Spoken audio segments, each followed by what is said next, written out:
क्या मैच हुआ है। आईपीएल का मैच नंबर 14। किसने सोचा था कि इतना बड़ा मैच होगा, इतना क्रेजी मैच होगा। वेल जनाब, ये मुकाबला था दिल्ली कैपिटल्स और गुजरात टाइटंस के दरमियान, जहां पर गुजरात टाइटंस दिल्ली के होम ग्राउंड पर खेल रही थी और एक तरफ थे शुभमन गिल तो दूसरी तरफ थे ऋषभ पंत। पहले बैटिंग करते हुए दिल्ली कैपिटल्स ने 224 रन स्कोर किए 4 विकेटों के नुकसान पर, और ऋषभ पंत आज ये दिखाया कि चाहे 1-1.5 साल के बाद वापस आ रहे हैं ऋषभ पंत, लेकिन क्लास हमेशा क्लास रहती है, वो कभी भी आपकी कम नहीं होती। आज ये बताया कि जो बातें चल रही थी कि ऋषभ पंत इंडियन टीम में शामिल होने चाहिए या नहीं होने चाहिए, उनको आज गलत साबित किया और 88 रन 43 डिलीवरीज पर वह 204 के बेहतरीन स्ट्राइक रेट के साथ इनिंग खेलकर ये दिखा दिया कि Rishabh Pant is back. Well जनाब, दिल्ली कैपिटल्स की तरफ से ऋषभ पंत ने 88 तो वहीं अक्षर पटेल ने बताया कि वो क्यों भारत के उन चुनिंदा ऑलराउंडर्स में शुमार होते हैं जो कि भारत के नंबर 1 ऑलराउंडर्स हैं। अक्षर पटेल ने 66 रन स्कोर किए। इन दोनों बैट्समैनों की बदौलत आज दिल्ली कैपिटल्स 224 रन स्कोर कर सकी, जिसके जवाब में गुजरात टाइटंस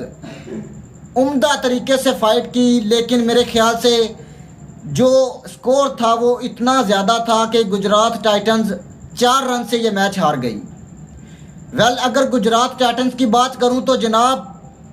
आज उनकी तरफ से डेविड मिलर ने 55, तो वहीं साई सुदर्शन जो कि इम्पैक्ट प्लेयर के तौर पर आए, उन्होंने 65 रन स्कोर किए। दिल्ली कैपिटल्स ने यह मैच जनाब 4 रन ने भले ही जीत लिया, लेकिन आई थिंक गुजरात टाइटंस ने जिस तरीके से फाइट की, दिल जीत लिए गुजरात टाइटंस ने। आज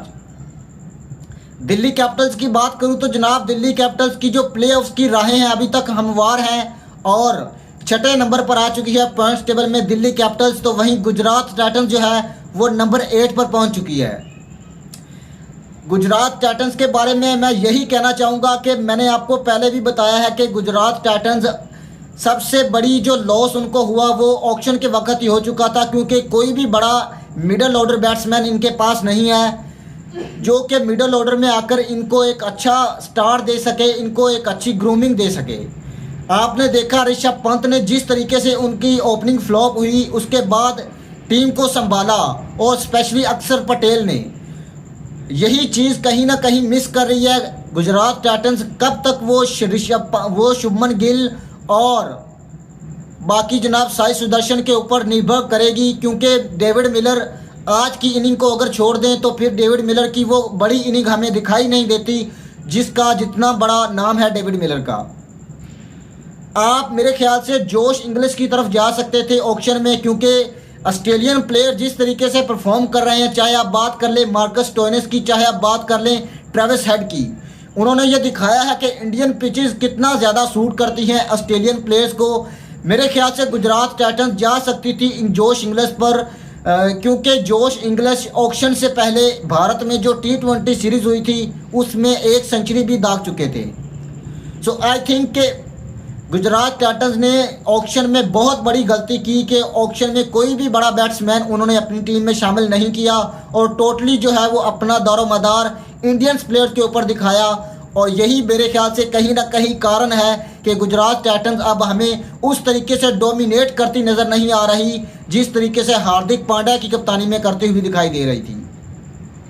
अगरचा कप्तानी का भी इश्यू हो सकता है, क्योंकि आपने देखा कि पहले मैच में जिस तरीके से गुजरात टाइटंस की जो आवाम है, उनकी जो ऑडियंस है, उन्होंने ट्रोल किया हार्दिक पांड्या को, तो कहीं ना कहीं अब हार्दिक पांड्या भी मन में ये सोच रहे होंगे कि हमारे होते हुए ही बाबू आप ये टूर्नामेंट जीत चुके थे एक दफ़ा, और एक दफ़ा हमने आपको फाइनल में पहुंचाया। सो ये नू के हार्दिक पांड्या को ट्रोल करना कहीं ना कहीं महंगा पड़ रहा है गुजरात टाइटंस को, और अगर इसी तरीके से इनकी परफॉर्मेंस चलती रही तो वो दिन दूर नहीं कि जब हार्दिक पांड्या का ट्वीट आपको देखने को मिलेगा कि हार्दिक पांड्या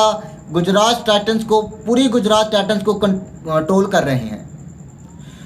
सो जनाब, ये थी हमारी आज की वीडियो। आप हमें यूट्यूब पर सब्सक्राइब और फेसबुक पेज पर हमारा ये पेज फॉलो कर सकते हैं। इस दुआ, इस उम्मीद और इस तवक्को के साथ कि क्रिकेट में आने वाली नई तब्दीलियां और आने वाले नए जो आगाज़ के दिन हैं वो हमेशा बेहतरी के लिए हों। मुझे दीजिए इजाज़त। अल्लाह निगहबान।